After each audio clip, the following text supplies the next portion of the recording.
Ratko Martinovic podcast. Intervjui na drugčiji način. Od dnevne politike, života, alternative i psihodelije. Sat vremena ležernih razgovora. Ratko Martinovic podcast. We'll start with UFC premiere in Croatia. So, what are your impressions about Zagreb, Croatia? I got in last night, so I've not had a chance to look around the city yet. But just driving from the airport and seeing all the advertising UFC are putting up, I think the city's really embraced it. Obviously, you know, the event's sold out and it's a great card. So I'm excited to see it. I'm excited to see how the fans react as well, because everywhere we go in the world, the fans are slightly different. Sometimes they're really noisy and really boisterous, and other times they're really quiet and sit and watch. So it's interesting to travel around and see different fans and how they interact with the fighters. Yeah, I think that the fans in Croatia, I think that this is crown event, because we had this glory fights in Zagreb. We had K1 Grand Prix in Zagreb maybe 3 or 4 years ago. So right. UFC is the crown of our careers. What do you think about Croatian fighters as Pat Miletic, Krok Up, Stipe Miocic? Well, Pat Miletic, I grew up watching.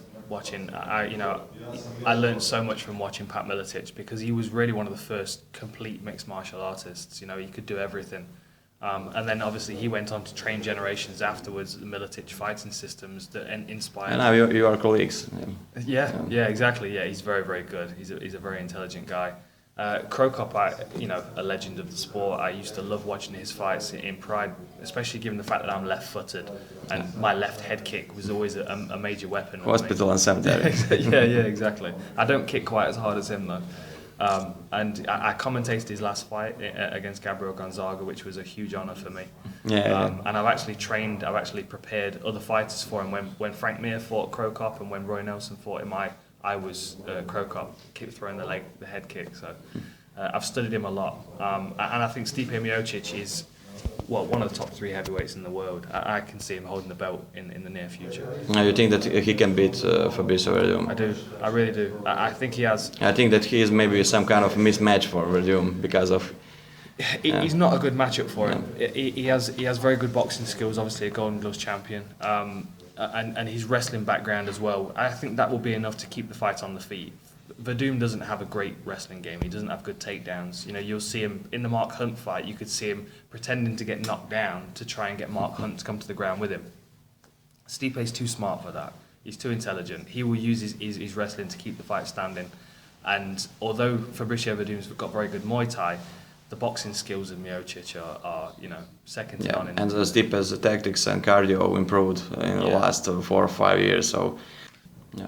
And your retirement after 2 wins, why not? Do you want to fight again, maybe? I would like to fight again, yeah. I would like to. Maybe just 2 or 3 more, though. I've got 3 more fights on my contract, so if I could see them out, that'd be nice. But you will fight, or? I need to go and see doctors and get cleared to fight first. That's the only thing holding me back. And what is the main difference between fighting and commentating? There's a lot more work involved in commentating. Fighting's easy because I would train all day every day anyway, so that's easy, and I enjoy preparing for one particular fighter. Whereas when I'm commentating, I have to learn about every fighter on the card, and there's a lot more work involved.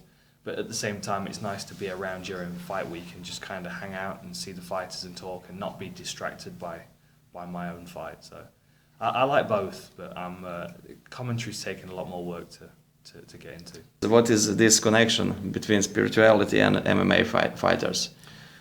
I think anything that challenges you in such a way that mixed martial arts does, and I'm not saying that other sports don't, but certainly individual sports, when you're doing something like endurance-based or something where you can lose badly, like mixed martial arts, I think it teaches you a lot about yourself and a lot about the person that you are. You know, it teaches you where your strengths are and where your weaknesses are, and what you're able to achieve through your own strength. And I think that's a very spiritual endeavour. And I think that a lot of fighters realise that, particularly later on in their career, they realise the actual importance of testing themselves. Yeah, I was talking with some Croatian MMA fighters, and I found out that this link between spirituality and MMA is like in psychedelics and in MMA, you fight yourself. Everybody thinks that you are fighting an opponent. in fact you fight yourself. And you know, with a psychedelic experience, you have to face yourself. You have to you have to learn about every part of yourself and what needs work. And that's the same as mixed martial arts. You know, if you're not honest with yourself and with what you're capable of, and the person that you are, then you're going to fail. There's something that's going to fall apart, and you're going to be exposed. Whereas if you're honest with yourself and you say, okay, this needs work, that needs work, and I am prepared to put the time and effort in, then we're going to get better. And what is this main reason why they're using the psychedelics? This is a way of decoding the matrix and watch all different worlds between the boundaries of this world. And some others talk that this is like talking with the different personalities of psychology, psychiatrists. So, what is your opinion? For me, it's time to work on myself. It's my time to put everything aside and focus on me as a person and how I need to continue growing as a person.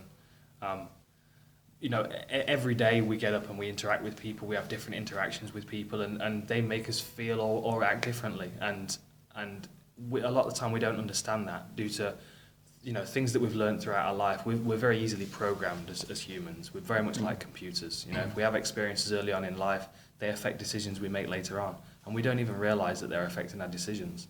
And the psychedelic experience for me is a good way of kind of pulling all that apart and finding the truth in it. Reconnection, yeah. Yeah, exactly. Do you like ceremonies or private using? Because I point out that I took mushrooms by myself, but other psychedelics I use in some kind of ceremonies, yeah. Yeah. Like mescaline or peyote, ayahuasca or DMT and others, yeah. Yeah, it depends on the medicine, I think. I enjoy working on my own with different medicines, but there are some that are just they're too strong and they're too unpredictable. So certainly with ayahuasca, that's a ceremonial setting for me, and I like to be in a small group of people that I trust and know, and that's when I get the best work done. But I've never tried that without a group of people, so I don't know how it would be on my own. It's good. Nobody's talking about in the public about psychedelics. Why?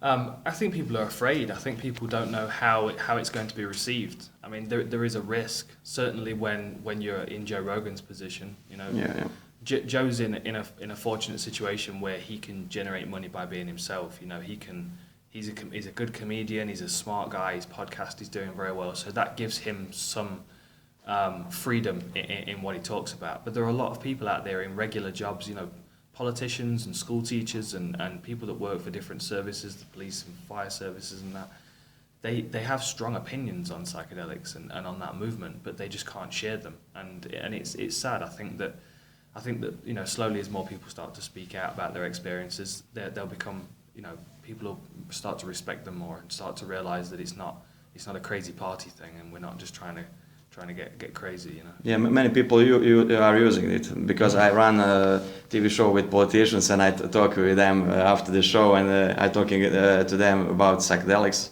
and I was surprised that many of them use psychedelics. Really? And, yeah. See, that would make me feel far better about a politician if I knew that they examine themselves in that way. Yeah, but when I see them in public or on TV and talking all of this shit they talk, yeah, I can't. I can't even think about it, that somebody who has that experience is talking this bullshit. Yeah, no, they're playing the game, and it's difficult for me to watch that as well. Yeah, machine elves. Yeah, I've never had any experiences. I've heard of other people's though. I have my visions are very much very dreamlike. And always focused on me and my life. I don't generally interact with any other kind of I don't know, entity or species or anything. I never really have done. My experiences are always quite personal, whereas I've had some conversations with people that have had interactions with aliens and all kinds of stuff. But unfortunately, my experiences have never gone there. Music and psychedelics. What music do you listen when you're using? Icarus, so. Yes, I have recordings of some Icarus. I have some regular recordings. I have some recordings that I did while I was out in Peru. The main three that I listen to is Massive Attack is one of my favourites. Future Primitive is another, and Pink Floyd. Yeah, Pink Floyd. Pink Floyd was made for psychedelics. Yeah. LSD, did you try acid? No, I haven't. No, I like plants. Yeah. I stick with things that grow naturally. Yeah, acid grows naturally, but in Morning Glory, Yes. LSA, yeah. Yeah. But my experience is also that LSD is some kind of, it has some diabolical elements, using it. And you need to be very good with yourself when you're using LSD. Microdosing, I think that's one of the ways that psychedelics can go into the mainstream or medical treatments with psychedelics. Yeah. Well, a lot of people are having success with MDMA now, and I think that's a good place to kind of bridge the gap between people that understand what psychedelics are and people that just want to use pharmaceutical drugs to get better. You know, there is a very clean distinction between the two groups of people, and I see it a lot in the US. A lot of people wouldn't eat mushrooms and they wouldn't drink a strange brew from the Amazon, but they will take a pill that's been given to them by a doctor. MDMA is some kind of link between drugs and psychedelics. Exactly. Yeah, I mean, between physical and psychological boosters. I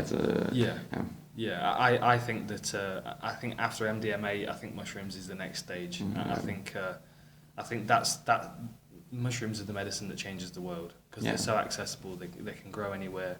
And I think that people can have safe and controlled experiences on their own with mushrooms, like you can't with most other psychedelics. Yeah, in my experience, ayahuasca is on the top.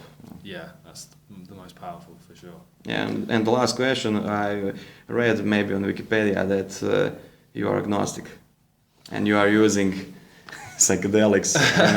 90%, I think, of users of psychedelics are believers in some kind of way. Yeah, it's difficult to say what I am really. I don't really align myself with anything. Some people I guess would consider me atheist, but I think that's a spiritual movement in itself. To have such a belief in nothing at all is a belief in itself. I've experienced far too much in the psychedelic realm to believe that to think that there's nothing else other than where we are right now. That there are definitely different levels of consciousness, different dimensions that we are not aware of in this life. I'm still working through all that kind of stuff though. I don't think there's one great creator. I've never believed that. That never made sense to me.